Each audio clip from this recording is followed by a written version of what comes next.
Assalamualaikum warahmatullahi wabarakatuh. Saya Rahma Hidayah Putri, pendidikan geografi dari STKIP PGRI Sumatera Barat. Di sini saya akan menjelaskan penelitian saya tentang bencana banjir. Bab 1 pendahuluan. 1.1 latar belakang. Banjir adalah aliran air yang relatif tinggi dan tidak tertampung oleh aliran sungai. Air yang keluar dari sungai atau saluran karena sungai sudah melebihi kapasitasnya. Kondisi inilah yang disebut dengan banjir. Banjir terbesar biasanya terjadi 5 tahun sekali. Mengingat kejadian ini, maka timbullah pertanyaan kepada penulis, apakah keadaan ini tidak ditanggulangi dan apakah sudah menjadi tradisi yang selalu berulang?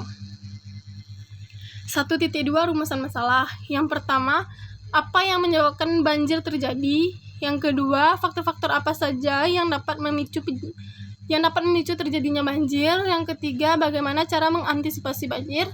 Yang keempat, bagaimana cara menanggulangi banjir. Dan yang kelima, dampak terjadinya banjir. 1.3 Tujuan penelitian. 1. Penulisan karya ilmiah ini bertujuan untuk mengetahui apa yang menyebabkan banjir tahunan seringkali terjadi, agar kita mengetahui cara-cara mengantisipasi dan menanggulangi bencana banjir tersebut.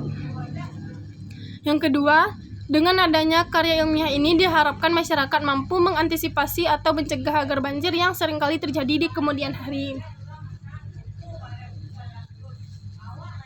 Bab 2 Pembahasan. Bencana banjir. Banjir adalah sebuah bencana yang diakibatkan oleh air yang menggenang atau bahkan mengalir deras pada tidak tempatnya. Inilah yang sering terjadi pada akhir-akhir ini, sangat akrab dengan masyarakat Indonesia, terutama pada beberapa tahun terakhir ini dan pada tahun 2021 ini. Banyak masyarakat yang kehilangan harta benda mereka, bahkan nyawa mereka akibat banjir ini. Oleh karena itu, alangkah bijaksananya jika kita mencari cara agar banjir ini tidak lagi terjadi di Indonesia. 2.1 Jenis-jenis banjir yang terjadi di Indonesia. Yang pertama adalah banjir karena sungainya meluap. Banjir ini biasanya terjadi akibat dari sungai tidak mampu lagi menampung aliran air yang ada di sungai itu akibat debit airnya melebihi kapasitas. Kalau sudah seperti ini, artinya kita akan mencari tempat lain. Tempat itu ada di kanan kiri sungai yang biasanya merupakan daerah dataran banjir. Air ini bisa juga terjadi akibat kiriman. Bila curah hujan tinggi di hulu dan sistem das dari sungai itu rusak, maka luapan airnya akan terjadi di hilir sungai. B. Banjir lokal. Banjir ini terjadi akibat air yang berlebihan di tempat air itu dan meluap di tempat itu juga. Pada saat curah hujan tinggi di lokasi setempat, di mana kondisi tanah di lokasi itu sulit dalam melakukan penyerapan air, bisa karena padat, bisa juga karena kondisinya lembab, dan bisa juga karena daerah resapan airnya tinggal sedikit. Maka kemungkinan terjadinya banjir lokal akan sangat tinggi sekali. Yang ketiga, banjir akibat pasang surut air laut.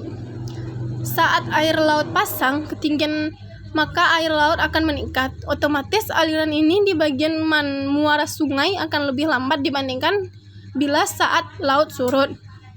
Selain melambat, bila aliran air ini sudah melebihi kapasitasnya di tempat yang datar atau cekungan, maka air itu pun akan menyebar ke segala arah dan terjadinya banjir. Faktor-faktor penyebab banjir. Pada dasarnya, banjir itu disebabkan oleh luapan air laut yang terjadi pada saluran atas sungai. Bisa terjadi di tempat yang tinggi maupun tempat yang rendah. Pada saat air jatuh ke permukaan bumi dalam bentuk hujan atau presipitasi, maka air itu akan mengalir ke tempat yang lebih rendah melalui saluran-saluran atau sungai-sungai dalam bentuk aliran permukaan atau runoff.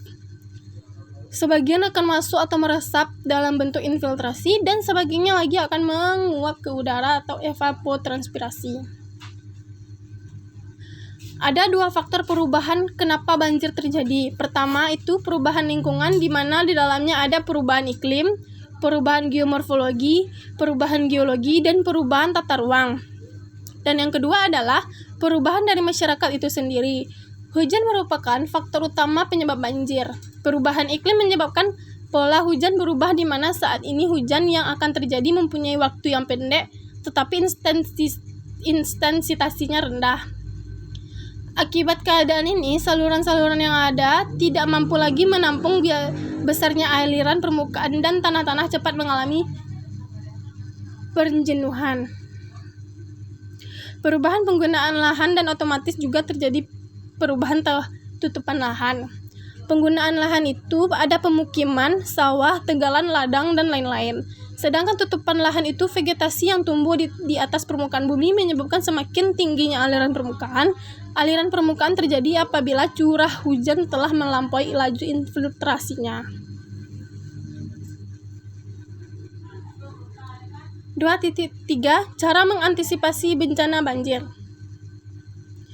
Yang pertama, bila hujan deras cukup lama, pantau terus keadaan melalui media elektronik seperti televisi dan terutama radio, sebab ada beberapa radio lokal yang akan terus mengabarkan kondisi atau banjir yang akan terjadi.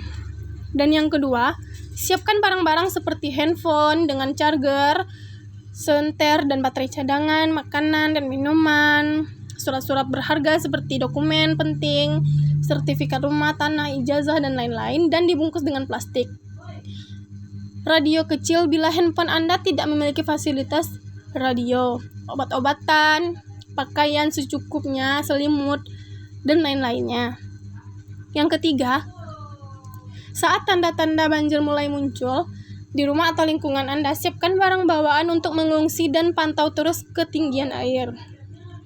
Yang keempat, bila diperkirakan air akan menggenang lebih tinggi, lakukan evakuasi selagi mudah dilakukan. Jangan menunggu air benar-benar tinggi. 2.4 Cara menanggulangi banjir. Yang pertama, memfungsikan sungai dengan selokan sebagai mestinya. Karena sungai dan selokan merupakan tempat aliran air, jangan sampai fungsinya berubah menjadi tempat sampah. Yang kedua, membuat rumah di dekat sungai. Biasanya yang mendirikan rumah di dekat sungai adalah para pendatang yang datang ke kota besar dengan hanya modal nekat. Kedatangan orang ke kota tidak akan meningkatkan kapasitas perekonomian, bahkan lebih dapat merendahkan kapasitas perekonomian. Alangkah lebih baiknya pemerintah melarang orang-orang tanpa tujuan tidak jelas datang ke kota. Yang ketiga, menanam pohon, dan pohon-pohon yang tersisa tidak ditebangi lagi. Karena pohon adalah salah satu penopang kehidupan di suatu kota. Bayangkan bila sebuah kota tidak memiliki pohon sama sekali, apa yang akan terjadi? Pohon selain sebagai penetralisasi pencemaran udara di siang hari, sebagai peningkat air di saat hujan, melalui akar-akarnya, bila sudah tidak ada lagi pohon, bisa dibayangkan apa yang terjadi?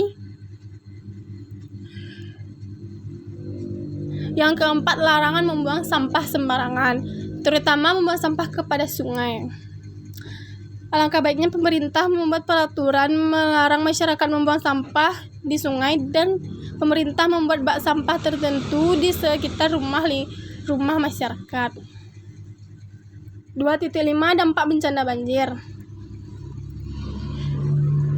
Dampak positif akibat banjir antara lain: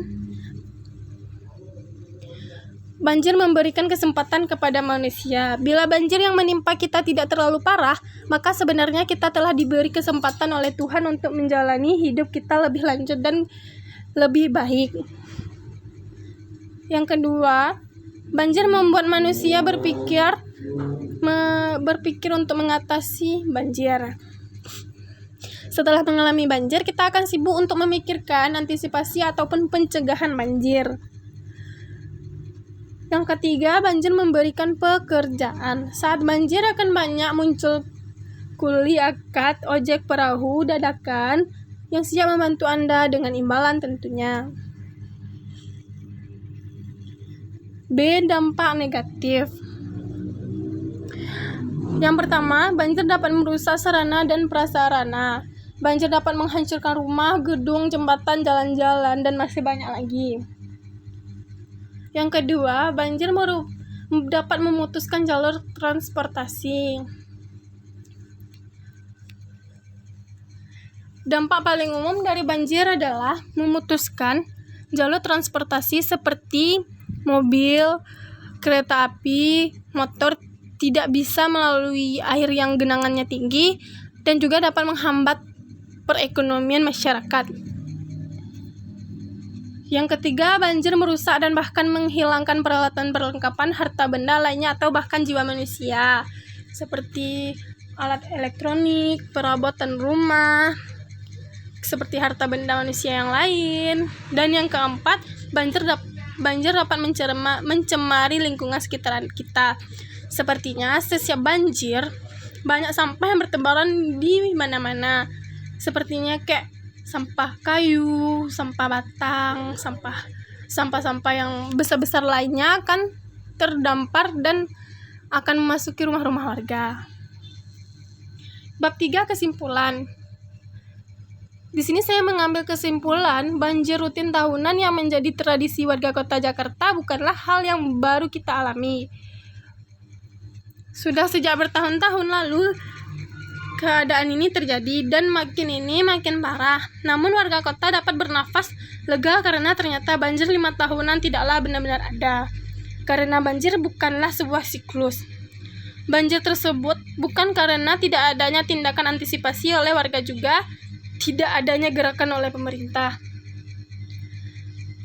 Banyak cara sudah dilakukan warga dan pemerintah untuk mencegah datangnya bencana tahunan tersebut. Kerja bakti sebagai berkala, buatnya gorong-gorong, namun semua itu tidak akan optimal karena semakin sedikitnya daerah resapan air.